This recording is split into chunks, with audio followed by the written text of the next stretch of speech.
Hoje, 14 de setembro de 2025.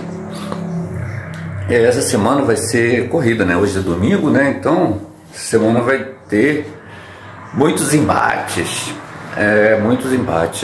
Eu estava lendo a medida provisória 1300 e as suas modificações. Aí dei uma lida na medida provisória 1304, também de 2025. A medida provisória 1300 ela já entra em votação essa semana, até dia 17 é o prazo final. Enfim, é assim, né? A gente está nessa situação de redução total, né, para aqueles consumidores de baixa renda, né, os cadastrados também no CAD único, de consumo até 80 kWh mês, ser zerado.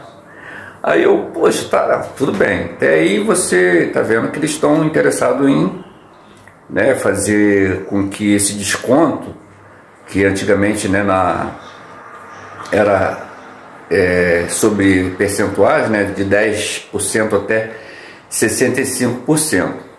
Enfim, então dava esse desconto, né, naqueles que são cadastrados, né, no CAD único, aqueles consumidores, né, quilombola, indígena, eles também tem desconto, né? E agora vai, com essa modificação na medida provisória 1300, vai ser um teto de até 80 kWh mês para poder fazer, né, esse desconto total. Aí vai ser, né, o consumo mínimo de 80 kWh mês, esse desconto em 100%.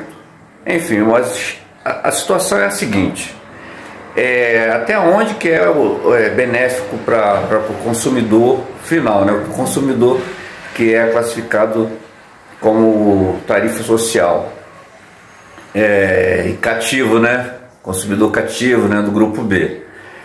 A gente percebe que vai ter sim um desconto, uma situação de 100%, 80 kWh, né? Isso vai atingir realmente no orçamento familiar. Mas eu acho que tá faltando algo, né? Algo assim mais palpável. Porque o custo de disponibilidade, né, que é aquele consumo mínimo, que é referente ao padrão de entrada, né, que você tem, que seja ele monofásico, bifásico ou trifásico, você tem que pagar esse custo de disponibilidade, que geralmente, né, é 30 kWh mês para monofásico, 50 para bifásico e 100 kWh mês para trifásico.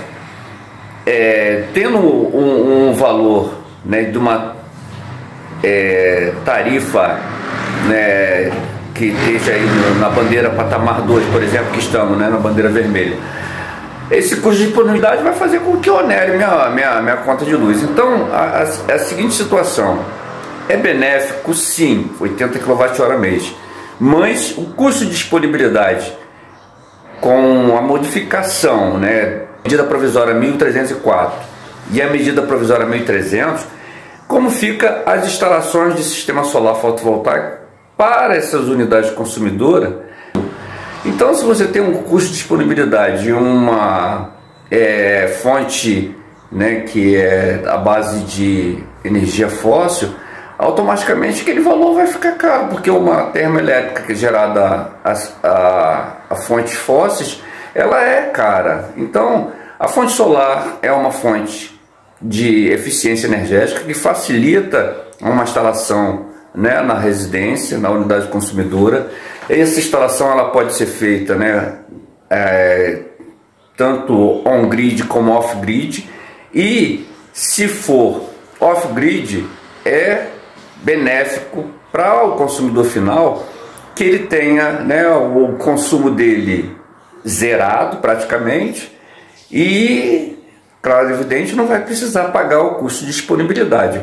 É o meu ponto de vista com relação àquilo que trata, né, do consumidor final que quer gerar sua própria energia elétrica, que estão na situação, né, de sim necessário que se tenha um valor, né, de consumo que seja zerado e que dê a condição para ele, né, ter no orçamento dele uma oneração.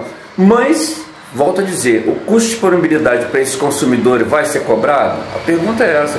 Porque se vai zerar com 80 kWh mês, é fundamental que zere também sem custo de disponibilidade. A minha visão é essa. Se é para atender a vulnerabilidade, dá aí a ele uma elevação econômica, né, daquele consumidor final, né, uma integração a ele no consumo energético, né, de não vulnerabilidade. Então acho que precisa sim zerar, mas sem um custo de disponibilidade. Aí sim, é realmente zerar. 80 kWh mês, beleza, 80 kWh mês, mas também sem custo de disponibilidade. A ideia é essa, seria o ideal, né?